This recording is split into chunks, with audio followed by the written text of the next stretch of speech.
আসসালামু আলাইকুম। আপনারা জানেন সমাজসেবা অধিদপ্তরের নতুন সার্কুলার হয়েছে এবং আবেদন শুরু হয়েছে।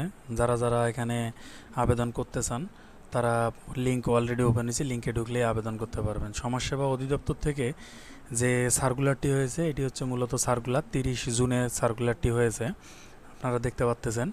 এখানে আবেদন করতে পারবে সামাজিক নিরাপত্তা কার্যক্রমের আওতায় 26-27 অর্থবছরে বয়স্ক ভাতা, বিধবা ভাতা, স্বামী নিগৃহীতা, প্রতিবন্ধী ভাতা, শিক্ষাবৃত্তি ভাতা কার্যক্রম অনগ্রসর যারা আছে তাদের জন্য ভাতা লিঙ্ক এখানে দেওয়া আছে DSS bhata.gov.bd bd/online অ্যাপ্লিকেশন। তো এখানে আবেদন শুরু হবে 1 জুলাই থেকে 31 জুলাই পর্যন্ত, এবং এখানে যে প্রচারণার কার্যক্রমটা আছে 1 আগস্ট থেকে 31 আগস্ট পর্যন্ত অনলাইনে আবেদন করা যাবে, আর প্রচারণার জন্য 1 জুলাই থেকে 31 জুলাই পর্যন্ত।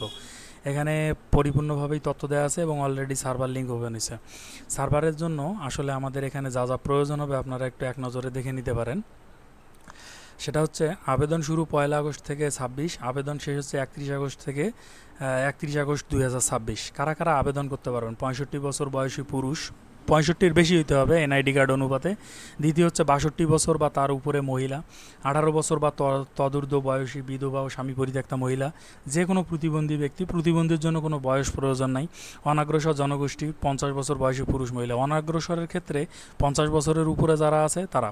প্রতিবন্ধী শিক্ষার্থী ও অনাগ্রসর জনগোষ্ঠীর শিক্ষার্থীরা, এই সমস্ত শিক্ষার্থী যারা আছে তারা যে কেউ আবেদন করতে পারবে। আবেদনের জন্য লাগবে যিনি আবেদনকারীর হলো জাতীয় পরিচয়পত্র বা NID কার্ড, পাসপোর্ট সাইজের ছবি, তার সচল মোবাইল নাম্বার, এবং অবশ্যই যে ব্যক্তির নামে আবেদন সেই ব্যক্তির মোবাইল নাম্বার হতে হবে।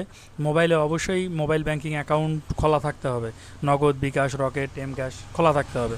ব্যক্তি নমিনি থাকতে হবে, নমিনির NID কার্ড ও মোবাইল নাম্বার প্রয়োজন হবে। আর যদি প্রতিবন্ধী ভাতার আবেদন হয়, প্রতিবন্ধী ভাতার ক্ষেত্রে অবশ্যই তাকে প্রতিবন্ধী কার্ড দিতে হবে। এই ছিল প্রয়োজনীয় কাগজপত্র।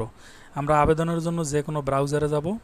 আমি যেমন গুগল ফায়ারফক্স ব্যবহার করতেছি, আপনারা যে কোনো ব্যবহার করবেন। সেখান থেকে সার্চ বারে লিখবেন DSS ডট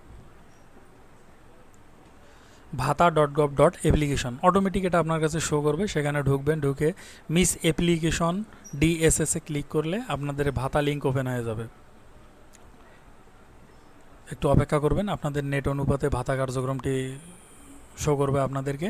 সেখানে যে ভাতা কার্যক্রমের জন্য এখানে ক্লিক দেবেন। এখানে প্রথমে আছে বিধবা বা স্বামী নিগৃহীতা ভাতা, প্রতিবন্ধী ভাতা, অনাগ্রসর শিক্ষাবৃত্তি, শিক্ষা প্রতিষ্ঠান শিক্ষাবৃত্তি, বয়স্ক ভাতা।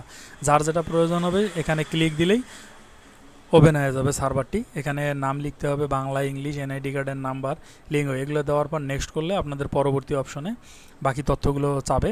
বাকি তথ্যগুলো পূরণ করলেই আবেদনটি কমপ্লিট হয়ে